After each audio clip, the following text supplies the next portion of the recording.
آپ تو آپ ہیں، آپ کے بزرگوں پہ جب کوئی مشکل آئی تو لولا علی ان کا صدا دی ہے۔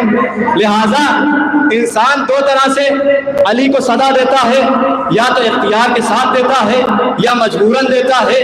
عزادار حسین ہو تو اختیار کے ساتھ بلاتا ہے، دشمن علی ہو تو مجبوراً علی کو بلاتا ہے۔ سواد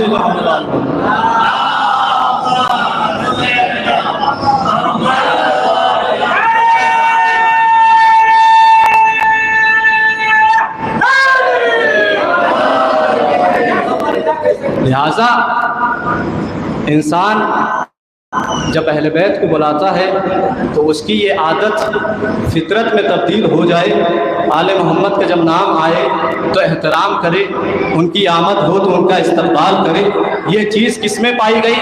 کہ سلمان فارسی کا جب انسان آل محمد کے احترام میں آگے بڑھ جائے اور ذات علی کے عزت و احترام میں استقبال کرنے لگے تو پھر انسان کی جسم میں جان ہو نہ ہو پھر بھی استقبال علی ہوتا ہے۔ کہ تاریخ میں کچھ ایسے تھے جنہوں نے علی علی کہنا اپنی فطرت بنا لی تھی۔ ذات علی آتی استقبال کے لیے کھڑی ہو جاتی، نام علی آتا استقبال کے ساتھ کھڑے ہو جاتے اور احترام کرتے۔ کہا پھر اس کے لیے جان بدن میں ہو یا نہ ہو جسم خود کھڑا ہو جائے گا۔ جب مدائن میں سلمان فارسی کی وفات ہو گئی، سلمان کو عادت تھی جب نام علی لیا جاتا احترام کے ساتھ کھڑے ہو جاتے، جب علی آتے تو استقبال کرتے۔ تو سلمان نے اپنے بدن کو وہ عادت دے دی کہ جب بھی علی کا ذکر ہو تو تم احترام کے لیے کھڑے ہو جاؤ۔ سلمان احترام کے اس مرحلے پہ پہنچ چکے تھے کہ جب نام علی آتا تو استقبال کے ساتھ کھڑے ہو جاتے، احترام کے ساتھ کھڑے ہو جاتے۔ اب سلمان کی جب مدائن میں وفات ہوئی تو سلمان نے وصیت کی کہ دیکھو مجھے غسل کفن دے دینا، اس کے بعد رکھ دینا، اور مجھے میری جنازے پہ کوئی آئے گا جو نماز پڑھائے گا۔ سلمان کی روح پرواز کر چکی ہے، لیکن سلمان وہ ہے کہ جنہیں احترام علی کی عادت ہے، نام علی پہ استقبال کرنا ان کی عادت ہے۔ سلمان کی روح پرواز کر چکی ہے۔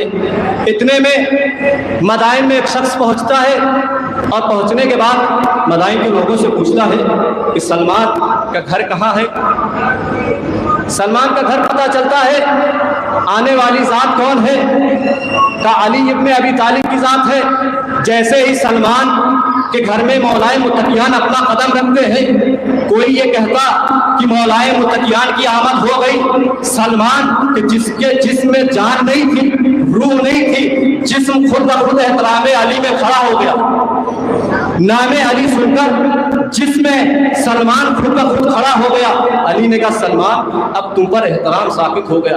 لہذا نام علی کی اگر کسی کو اتنی عادت ہو جائے تو وہ روح کی پرواہ نہیں کرتا، نام علی پہ خود بخود چیزیں بلند ہو جاتی ہے۔ انہی میں سے ایک ذات کس کی ہے؟ حبیب ابن مظاہر کی ہے۔ کون ہے حبیب ابن مظاہر؟ حبیب ابن مظاہر وہ ذات ہے کہ حبیب کی 2 مرتبہ وفات ہوئی۔ ایک مرتبہ ان کے گھر پہ بچپن میں ہوئی اور ایک مرتبہ کربلا کے میدان میں ہوئی۔ کہا بچپن میں کیسے ہوئی؟ کہا ایک مرتبہ جب مولائے متقیان کوفے میں آئے اپنے اہل خانہ کو لے کر، تو حبیب ابن مظاہر نے جا کر امیر المومنین کی بارگاہ میں کہا مولا آپ ہمارے گھر پہ دعوت پہ آئیے۔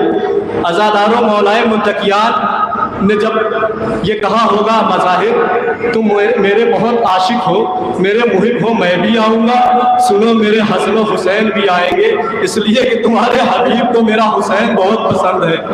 ایک مرتبہ جب علی نے کہا ہوگا تو سوچو مظاہر کے دل میں کتنی خوشی ہوئی ہوگی۔ امام وقت آئیں گے، مولائے متقیان آئیں گے، حبیب ابن مظاہر آئے اور دعوت کا انتظام کرنے لگے۔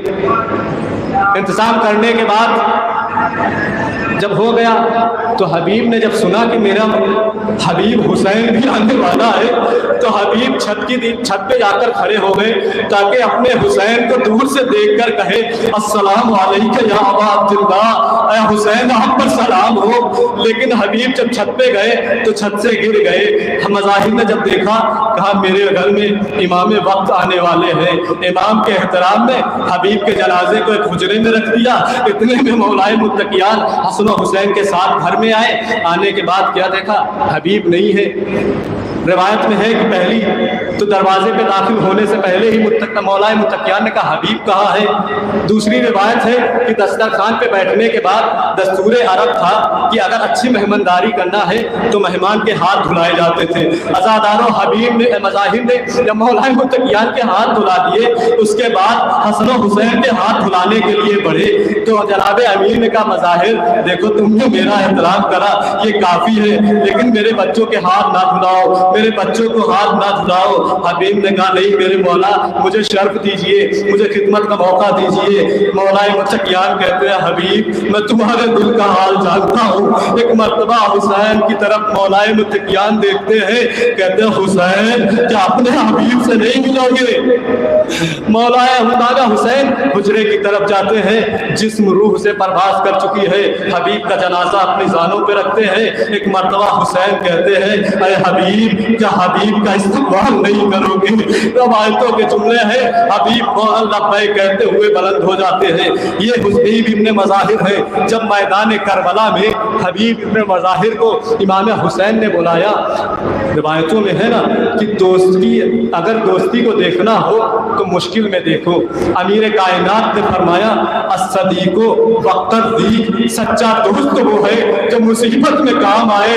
حسین چاہتے تو کربلا سے بھی خط لکھ سکتے تھے، حسین چاہتے تو راستے میں سے خط لکھ سکتے تھے، لیکن حسین نے کربلا میں جب دشمنوں کے آدھا میں پھر گئے اس کے بعد حبیب کو خط لکھا حبیب میری مدد کو آ جاؤ۔ جب حبیب تک یہ خط پہنچا حبیب نے خط دیکھا، حسین کا خط تھا، آنکھوں سے لگایا، بوسہ دینا شروع کیا، اس کے بعد پڑھا اور پڑھنے کے بعد حبیب نصرت حسین کے لیے نکلنے لگے۔ جب نصرت حسین کے لیے عزاداروں نکلے اور کربلا میں پہنچنے کے بعد جب جناب زینب نے دیکھا کہ میرے حسین کے پاس کوئی آیا ہے، عزاداروں ایک مرتبہ حسین نے استقبال کے لیے عباس کو بھیجا، علی اکبر کو بھیجا، جاؤ میرا مہمان آیا ہے۔ جب یہ ماجرا زینب کبریٰ نے دیکھا، عزاداروں خدا آپ کو کوئی غم نہ دے سوائے مظلوم کربلا کے، جب یہ ماجرا دیکھا تو جب زینب کبریٰ نے فضہ سے کہا فضہ اس عالم غربت میں ہماری مدد کرنے کے لیے کون آیا ہے؟ کہا میرے ماجائے حسین، آپ کے ماجائے حسین کے بچپن کا دوست حبیب آیا ہے۔ ارے غربتیں حیدر کرار کی بیٹیوں کی غربت دیکھیے۔ زینب کبریٰ نے کہا فضہ جاؤ حبیب کو سلام کہو۔ ایک مرتبہ حبیب کے پاس فضہ آئی، کہا تمہیں علی کی بیٹی زینب سلام کرتی ہے۔ عزاداروں حبیب نے یہ سنا، حسین سے کہا ہے حسین یہ غربت آ گئی اب غلام زادوں کو دی، کیا آقا زادیہ سلام کرے گی؟ ایک مرتبہ حبیب کا استقبال کیا۔ حبیب میدان جنگ میں جاتے ہیں اور 62 سے 72 لوگوں کو شہید کرتے ہیں۔ اس کے بعد حبیب شہید ہو جاتے ہیں، علی حبیب کو لاتے ہیں۔ اس کے بعد جب حبیب کا لاشا اور حبیب کا سر کوفے میں پہنچتا ہے نا 11 محرم کو، عزاداروں کون ہے حبیب کا؟ جب 12 محرم کو کوفے پہنچتا ہے تو حبیب کا ایک بچہ ہوتا ہے جس کا نام قاسم ہوتا ہے۔ جب اپنے بابا کے سر کو نوکے نیزہ پہ دیکھتا ہے تو دیکھا نہیں جاتا، کہتا میرے بابا کا سر نوکے نیزہ پہ ہے، کہتا میں اپنے بابا کے دشمنوں سے جو ہے بدلہ لوں گا۔ بچہ چلا جاتا ہے، اس کے بعد میں کہوں گا اے حبیب کے بچے تم سے چند لوگوں کے لیے اپنے بابا کا سر نوکے نیزہ پہ نہ دیکھا گیا۔ ارے حسین کی یتیمہ کوفے سے شام تک اپنے بابا کے سر کو دیکھتی رہی لیکن تماچے کھاتی رہی۔ اللہ لعنت اللہ علی القوم الظالمین۔ بات ہوئے حسین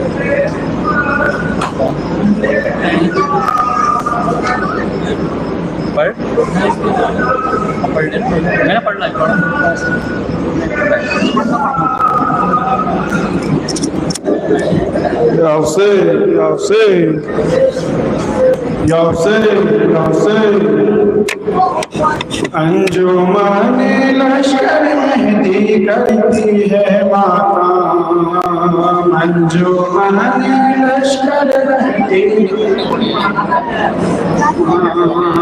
انجمن لشکر مہدی کرتی ہے ماتم انجمن لشکر مہدی کرتی ہے ماتم انجمن لشکر مہدی کرتی ہے ماتم انجمن لشکر مہدی کرتی ہے ماتم انجمن لشکر مہدی کرتی ہے ماتم انجمن لشکر مہدی انجمن لشکر مہدی کرتی ہے ماتم انجمن لشکر مہدی کرتی ہے ماتم سر پہ ہمارے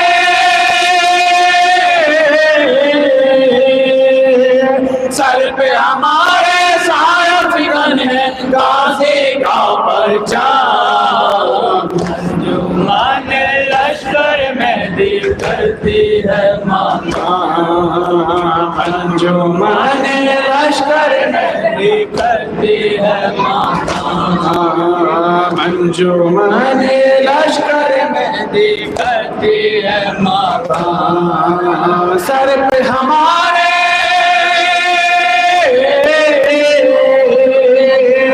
سر پہ ہمارے سایہ فکن ہے غازی کا پرچم انجمن لشکر مہدی کرتی ہے ماتم انجمن لشکر مہدی کرتی ہے ماتم ہم ہے دعائے فاطمہ زہرا گھر گھر بتلا دو اور شہ مظلوم کا ماتم گھر گھر کروا دو گھر گھر کروا دو گھر گھر کروا دو مرتے دم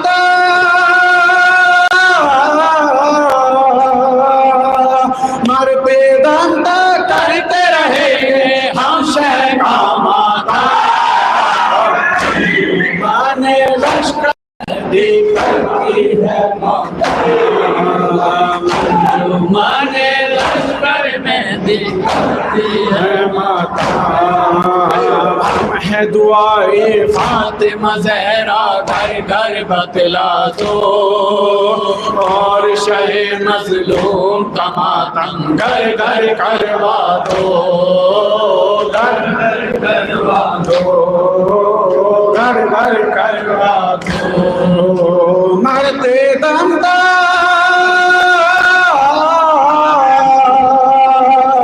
مرتے دم تک کرتے رہیں گے ہم شہ کا ماتم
پڑا کرتی ہے گھر کے لوہا بابا بابا بابا بابا بہت ڈر مجھ کو یا لگتا ہے